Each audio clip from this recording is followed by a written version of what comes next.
வணக்கம் to all my lovely people. இன்றைக்கி வந்து செட்டிநாடில் பாப்புலரான வாழைக்காவை வச்சு கோலா உருண்டை. இது வந்து மீட் ஆல்டர்னேட் அப்படின்னு சொல்லலாம். வெஜிடேரியன் நான்வெஜ் சாப்பிடாதவங்களுக்கு இந்த மாதிரி கோலா உருண்டை பண்ணி தருவாங்க அந்த செட்டிநாடு சைடில். அதை எப்படி வந்து ஆத்தென்டிக்காக பண்ணலாம் அப்படின்னு சொல்லிட்டு இந்த வீடியோவில் காமிக்கிறேன். ஃபஸ்ட்டு வந்து 3 வாழைக்காய் எடுத்திருக்கேன் இதுக்கு. அது எல்லாத்தையுமே இந்த மாதிரி ஒரே சைஸில் ஒரு வாழைக்காவை 3 கட் பண்ணியிருக்கேன். அதே மாதிரி 3யுமே சேம் சைஸில் கட் பண்ணி ஃபஸ்ட்டு வேக வச்சு எடுத்துடணும். இதை டிஃப்ரெண்ட்டாக நிறைய பேர் வேக வைப்பாங்க. சில பேர் தண்ணியில் போட்டு வேக வைப்பாங்க, சில பேர் குக்கரில் வைப்பாங்க. நான் வந்து இட்லி தட்டு இருக்கு இல்லையா, அதில் வைப்பேன். இந்த இடியாப்பம் புளிகிற பிளேட் வரும்ல இட்லி பாத்திரத்தோட. ஸோ இந்த பிளேட்டில் ஃபஸ்ட்டு எல்லாத்தையும் அடுக்கி அதை இட்லி பாத்திரத்துக்குள்ளே வச்சு 20 மினிட்ஸ் நல்லா ஸ்டீம் பண்ணி எடுக்கணும். நானும் அந்த மாதிரி 20 மினிட்ஸ் ஸ்டீம் பண்ணி எடுத்துட்டேன். அப்போவே நல்லா வெந்திருந்தது. இதில் டவுட் இருந்துச்சுன்னா நல்ல டூத் பிக் இல்லைனா வந்து இந்த பணியாரம் குத்தி எடுக்கிற அந்த கம்பி அதை வச்சு குத்தி பார்க்கணும். அது ரொம்ப சாஃப்டாக இருந்துச்சுன்னா வந்து வெந்துருச்சுன்னு அர்த்தம். வேகலைன்னா உங்களுக்கே அந்த ஃபீல் ஆகும் பயங்கர ஹார்டாக. ஸோ இப்போ என்னோடது எல்லாமே வெந்திருந்துச்சு 20 மினிட்ஸ் ஸ்டீம்லேயே. அதுக்கப்புறமா இதில் உள்ள அந்த தோலை வந்து உரித்து எடுத்துக்கலாம். ஹாட்டாக இருந்ததுன்னா கொஞ்சம் நேரம் கூல் டவுன் பண்ணிவிட்டு அதுக்கப்புறமா தோலை உரித்து எடுக்கலாம். நான் ஒரு 5 மினிட்ஸ் ஸ்டாண்டிங் டைம் விட்டுட்டு தான் தோல் எல்லாத்தையும் உரித்து எடுத்தேன். அதுக்கப்புறமா ஒரு ஃபோர்க் வச்சுட்டு இதை நல்லா மசிச்சு எடுத்துக்கணும். இது வந்து கரெக்டான பதத்தில் வெந்திருக்கிறதுனால ரொம்ப கொலன்னு ஆகலை. அது ஒரு மாதிரி நம்ம மசித்தாலுமே ட்ரையாக உதிரியாக தான் இருக்குது. அதனால எப்பயுமே நல்லா வேக வச்சுட்டு அதுக்கப்புறமா கொஞ்சம் கூல் டவுன் பண்ணிவிட்டு அதுக்கப்புறமா இதை உதுத்தோன்னா இந்த மாதிரி ட்ரையாக ஆகும்.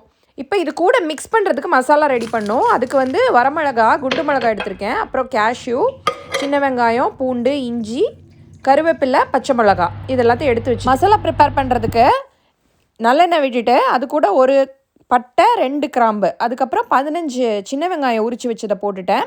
அப்புறமா 12 பல் பூண்டு, 2 சின்ன பீஸ் இஞ்சி இதையும் போட்டு நல்லா சாட்டே பண்ணிவிட்டு அது கூட 3 வரமிளகா நம்ம எடுத்து வச்சுருக்கிறதையும் போட்டுட்டேன். ஃபஸ்ட்டு வந்து வெங்காயம் போட்ட உடனே நான் 3 மினிட்ஸ் சாட்டே பண்ணிட்டு தான் அதுக்கப்புறம் இந்த பூண்டு, இஞ்சி எல்லாம் போட்டேன்.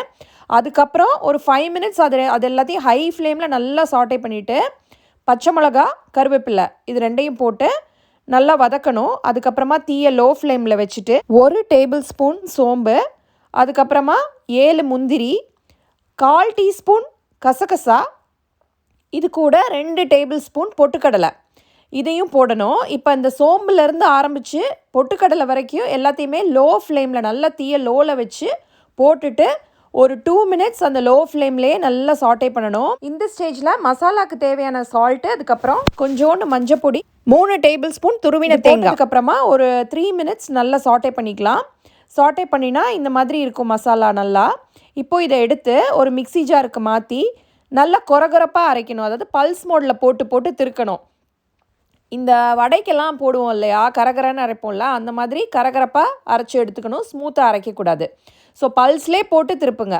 அதுக்கப்புறமா இப்போ இந்த வாழைக்காய் ஏற்கனவே நம்ம வந்து மசிச்சு வச்ச வாழைக்காவை இப்போ இந்த வச்சிருக்க மசாலா கூட போட்டு நல்லா மிக்ஸ் பண்ணணும். அதுக்கு வாழைக்காய்க்கு ஏற்ற சால்ட் போடணும். ஏன்னா நம்ம மசாலாவுக்கு பண்ணும்போது அதுக்குரிய சால்ட் மட்டும்தான் போட்டிருந்தேன் நான். ஸோ வாழைக்காய் ஆட் பண்ணும்போது வாழைக்காய்க்கு தேவையான சால்ட்டையும் நான் ஆட் பண்ணிக்கிட்டேன். இப்போ நல்லா மிக்ஸ் பண்ணியாச்சு. மிக்ஸ் பண்ணதுக்கப்புறம் பார்த்தோன்னா இப்போ வந்து நல்லா திக்காக இருக்குது. அது மாதிரி கொலன்லாம் இல்லாமல் நல்லா திக்காக இருக்குது. இப்போ இதை எடுத்து அப்படியே நல்லா உருண்டை பிடிக்கலாம். நான் வந்து உருண்டை பிடிக்க ஆரம்பித்தோடனே சூப்பராக வந்தது. இது 2 டைப்பில் பிடிக்கலாம். ஒன்று வந்து இப்படி கையில் வச்சு இது பண்ணுறது, இன்னொன்று உள்ளங்கையில் வச்சு நல்லா சுற்றி எடுக்கிறது. 2 இதில் பண்ணினாலுமே நல்லா ரவுண்ட் ஷேப் நல்லா கிடச்சிது. இது மாதிரி எல்லா மாவையுமே எடுத்து பால்ஸாக பண்ணி வச்சுக்கிட்டேன். இதில் வந்து ஒரு 3 வாழைக்காய்க்கு வந்து எனக்கு அரவுண்ட் 16 கோலா உருண்டை வந்தது. இதில் 16 இருக்குது. இப்போ பார்த்தீங்கன்னா இப்போ நல்லா பேனில் எண்ணெய் வச்சுட்டு எண்ணெய் நல்லா காஞ்ச உடனே மீடியம் ஃப்ளேம் வச்சு இந்த பால்ஸ் எல்லாம் போட்டு எடுக்க ஆரம்பிக்கணும். இது கரெக்டான ப்ரொப்போர்ஷனில் எல்லாத்தையும் மிக்ஸ் பண்ணலைன்னா உதிர்ந்துடும். அதனால் ஃபஸ்ட்டு ஒரு பாலை போட்டுட்டு அது உதிரலை அப்படின்னு கன்ஃபார்ம் பண்ணிவிட்டு மித்த எல்லாத்தையும் எண்ணெயில் போடணும். இல்லைனா இது உதிர்ந்துச்சுன்னா ஃபுல் எண்ணெயிலையும் அப்படியே ஸ்ப்ரெட் ஆகி அது வேஸ்ட்டாக போயிடும். பட் நம்ம பொட்டுக்கடலை கரெக்டாக எடுத்துருக்கோம். அதனால் இது எதுவுமே உதிரலை, நல்லா கரெக்டாக வந்துச்சு. சப்போஸ் உங்களுக்கு உதிர்த்துச்சுன்னா இன்னும் கொஞ்சம் பொட்டுக்கடலை மாவு ஆட் பண்ணிக்கலாம். நீங்களும் ட்ரை பண்ணி பாருங்கள் இந்த வாழைக்காய் கோலா உருண்டை. என்னோடய வீடியோ பார்த்துட்ருக்க அத்தனை அன்பு நெஞ்சங்களுக்கும் லவ்லி பீப்புளுக்கும் என்னோட மனமார்ந்த நன்றி. அடுத்த வீடியோவில் சந்திப்போம்.